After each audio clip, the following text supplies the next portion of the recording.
Welcome to Beyond the Press Release, a production of Gore Call, in which we take the time to speak with small cap executives right after they put out important news. And today, it's a doozy. We're having him back, Bernard Touillon, Chairman, CEO of HPQ Silicon Resources, trades on the TSX Venture Exchange under the stock symbol HPQ. For those of you new to the story, that's going to be a lot of you because HPQ has become a bit of a market darling, top of the dollar volume actives and making big news. So I'm not going to go through my usual intro, but let's sum it up that they're a Canadian producer of a portfolio of unique, high-value, specialty silicon products that are going to be needed for the renewable energy revolution. More than just lip service. They've already got a couple of NDAs signed with big people in the States. We don't know who. That's why they're NDAs, but they're out there. They've got two world-class partners, technology partners in Power Genesis and Apollon. And today's press release, if you weren't convinced up until now, puts everything to rest, I think, and I'm going to read it. HPQ Nano receives request for spherical nano silicon material from a major automobile manufacturer. First pre-order expected soon. Bernard, welcome back. Thank you, George. It's been a long time since we talked. You've been hiding something from us because a week ago we were talking about after Battery Day, and I was grilling you and asking you, what's the interest level? You know, are we on the map? And this comes out of nowhere. So first of all, congratulations. How big is this development for the company and for the shareholders? It's massive, but it was expected by me. It's not a surprise to me. It might be a surprise to a lot of people, but it's not a surprise to me. I've been saying and repeating on a regular basis that once we start making it, they'll come. I've just had that not anticipated that they'd be coming knocking on my door even before I make it. And it would still be interested after I tell them I can't make it till December. So that's really what it is. Yeah, and I give you credit because, I don't know, for the last 6, maybe 12 months, as you've been ramping up towards pilot plant and moving closer and closer to some kind of production, I've been grilling you a lot.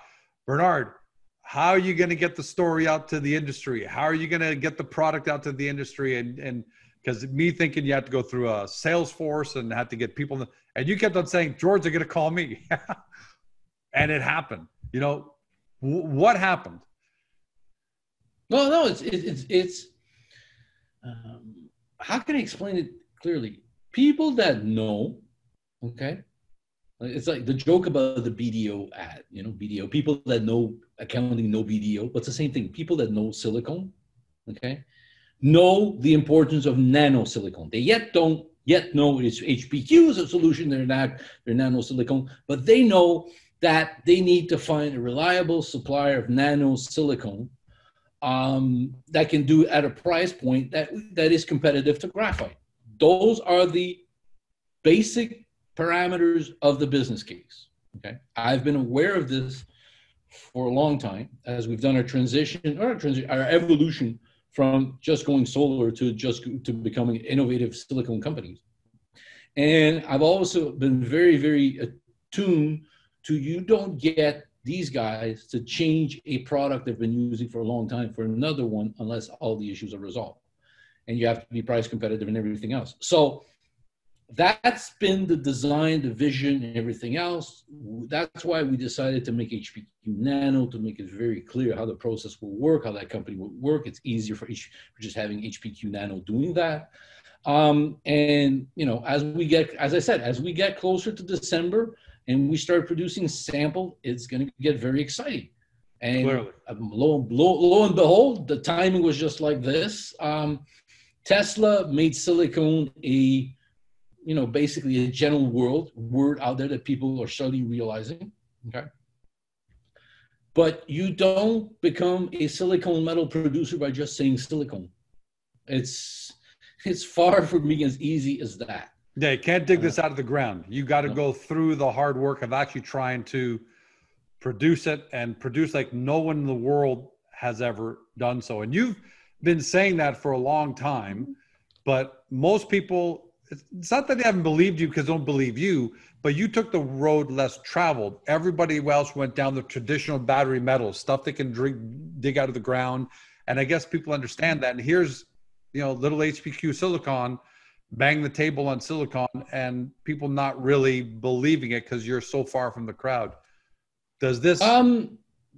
Yeah, but what happened is HPQ Silicon started like anybody would have, in the business. So, we all got excited. Quartz, it's used in solar, it's used in everything. It's a big material. Then you start discovering that, it's quartz and it's converted to silicone. I've actually, I was watching a lot of those videos and the guy went into 3 different parts. There's a difference between silica, silicone, and silicones. Okay, and that's not a differentiation that people make that easily. And the guy made it very easy. Silica is SiO2, silicone is Si, and silicones is a byproduct of silicone used for other products. So it's not that easy to understand. You think that you have the raw material, you're in nirvana, and everything's going to take off when you realize it's the other product. As I've learned everything about solar that I had to learn, how that business evolve, I got to understand a lot of the other markets. And as we developed our pure vat technologies, I wanted to see what other application there could be for our material, which was going to be unique in the 3 to 4 N purity, probably 5 N purities. And according to everybody in the industry, there's no market for it. But I kept believing there was specialty markets for that. Yeah, you stuck to the guns.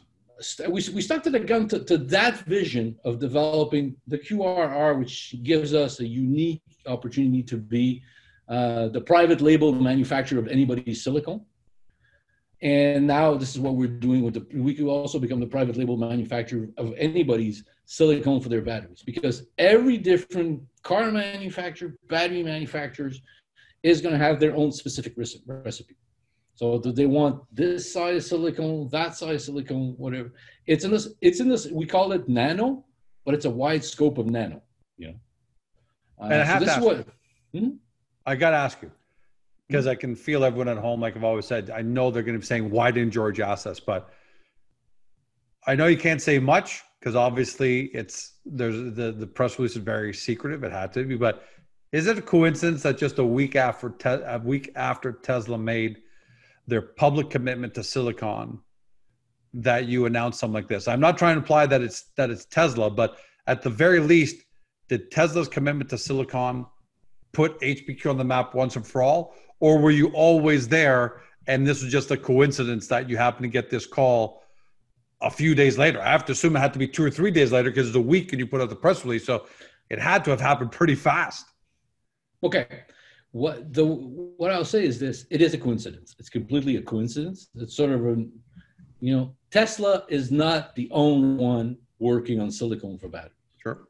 Okay, they're not the only one. There are different, and that's always been my business model. Is I want to be the supplier for all of them. I don't want to be linked to one because then you have a weakness position when you negotiate. I want to have multiple of them. I want to become I want to be in a position where they need me so much that they won't want me to have other mistresses. So they're going to want me to be very loyal. And the only way to do that is they take us out. That's sort of my thinking. Well, it sounds like that's what's playing out right now, because in your quote, and I'm going to read Peter's quote, it's pretty clear that this major automobile manufacturer, who I have to assume is one of the big global automobile manufacturers, Peter Pascali says, we're excited to see HPQ Nano effectively taking pre-orders from giants in the industry who, based on our experience, are not in the habit of wasting their time. So when you're saying that they're going to want to have it, what are you reading? What should we be reading into what Peter's saying? Because it sounds like this manufacturer is essentially saying, we don't care. We're not waiting until December. We want to lock something down now. Well, it sort of goes the other way. It's like you were sort of like, can you send me something now? My answer was no. I can't send you something till December. Can you? No, okay, but can I pass an order now? It says okay, we'll pass the order. In the sense that it's not going to be a one order. It's going to be we send material. They're going to test it. Can you do this? Can you do that? And that's going to be happening with everybody. I don't anticipate that we're going to come out with the most perfect product the first time out. We can make a series of scoping of product. And every one of the manufacturers is going to have their own recipes. I want to be, as I said, I want to be sort of like the private label manufacturer. So anybody can go and slap their own, car manufacturer X silicone but you know, we're the one behind it, because I know with 100% certainty that somebody is not going to throw themselves into becoming a silicon metal manufacturer unless somebody tries to reproduce what we've done, and we have our own pure VAP technology, which would be almost impossible. I would dare to say, you know, you have to reproduce pyrogenesis to be able to reproduce what we're doing. So I keep saying that our first technology, the one that converts the quartz to silicon, is our hastening hole. And the second one that we're developing right now, which is the nano reactor, is going to be an even bigger hastening hole that plasma atomization was for pyro. If you remember the history of pyro, and I've studied the history of pyro, like I've studied many history of pyros, they invented plasma atomization for a specific military contract to develop, you know, titanium powder when there was no market for titanium powder. I don't think anybody at that time had a vision that the market for titanium powder and 3D printing would be so good. Because if that was the case, I think they would have continued to develop it at that moment. Now they've decided to re-enter the space, and they're now, you know, they've invented the next generation of systems. So they've developed an incredible, massive expertise in that field. What we're doing is we're taking that expertise, applying it specifically to silicon, and then applying it specifically to nanoparticles, which are the material of the future, okay? And we're applying specifically to silicon, and there's one basically startup market that's massive, that's coming online, which is silicon for batteries. But there are other markets, as we've found with Apollon for hydrogen. And there are other of those type of specialty niche market. These are all markets that need a certain purity material, okay? A battery manufacturer is not gonna feel that comfortable taking metallurgic grade silicon metal because it's only 99% purity. When you only put 5% of silicon in your batteries, yeah, that's fine, okay? But when you go into, the more you increase that level, the more you increase the impurities in it, and then the most lower the impurities can react with your battery. So it becomes much more strategic. Battery manufacturers, as a rule of thumb, okay, prefer that all their purity material, their material is around 4N, 3N to 4N purity. That's what they demand in graphite. That's what they demand in lithium, those type of purities and everything else. And the same thing is going to happen to silicon. Well, there's only one process out there that, you know, advertised an ability to do 3 to 4N silicon. It's us. And oh, lo and behold, we're also developing a capacity to convert that silicon into the nanoparticles you need. So we're really uniquely positioned for this. As this becomes more and more public knowledge, then naturally people are going to come and see me and ask me for samples. I actually believe that the torrent phone call is going to start once I start producing, but I've been proven wrong by this pre-order, which is the reason why we sort of announced it, because I've been saying to everybody it's going to be in December. I'm wrong, it's October. Not even October. It's September. Wow, it's really the end of September, you know, it's the end of the third quarter. It's like, you know. So do you expect more calls like this now, given the fact even you were taken by surprise? You're obviously on the radar. You have 2 NDAs. By the way, and I want to ask you as a secondary question. You have 2 NDAs. That means you're on the radar. Now you got a major automobile manufacturer who's jumping the line and going to give you pre-orders, it sounds like. Does this tell you that the cat's out of the bag and that you probably going to be getting more calls if on the bounce? I know you can't guarantee anything, but on the bounce probability, your business sense, is the cat out of the bag, and is HPQ sitting on the desk of a lot of different manufacturers and battery manufacturers? There's not that many of them, maybe 10 or 15. So eventually over time, I'll be on the desk of everybody. I may be. It's just going to be a question of when people are going to start to say, oh, we have to contact them. Maybe this press release and somebody else is already willing to pass a pre-order might attract more people. Why not? I strongly believe that once we start being able to say we have, you know, we can produce this, then people are going to start coming at us. And as we move forward, as I said, we'll be doing, not that we have any intention of becoming our own, you know, battery manufacturer. We will be doing tests with a university to validate, you know, where we can go with what somebody could do with our material to get it moving. So if everything goes right, December samples start going out. You've got, again, today's, I gotta keep saying, a major auto manufacturer who wants to pre-order. I'm expecting it's 6 months of testing, customization. Can you do this? Come back to this. But sometime in 2021, given the fact that you've been pretty good at estimating timelines and seeing the future for your silicon, I'm not sure what timeline, but there might be some people that are not gonna pull you over the ropes with that one. It's timeline. There's some timelines this timeline I'm a bit better, but other times I did have issues. Yeah, but considering this is a very difficult target to hit, this isn't like, hey, if I dig gold out of ground, I think I can sell it, next year, right? Those are easy timelines. Do you think that by sometime in 2021, it's plausible that HPQ has a full-on commercial, a full-on commercial relationship with a major auto manufacturer, battery manufacturer? It's not out of the planning of what we're thinking of. I actually, we are open to every type of options. I think it's going to accelerate. And the way I'm looking at the information that's been made public and the information I have access to, I think once any type of battery manufacturer, car manufacturer starts to get a whiff of what they can do with our material, they're going to try to find a way to get an exclusivity. They're not going to want me to have multiple mistresses. They're going to pay me a lot. So that might be just the way it works out. That's what I think could happen. But what I definitely I'm trying to do is to make sure that I'm not too needy toward one player or another. I want to make sure that we can get the best deal possible for my shareholders. Which I happen to be a large one, which Power Genesis also happens to be a large one. So that's really my sort of thinking in strategic. It's a game of where you position yourself. But the beauty of it now is, we have something good to say. I think better than most people have. And I haven't wasted my bullet on doing too much marketing. Don't take this bad, George, but you're my only marketing expense right now. Hey, the more the merrier. The more the merrier. Let me ask you, I kind of allude to this.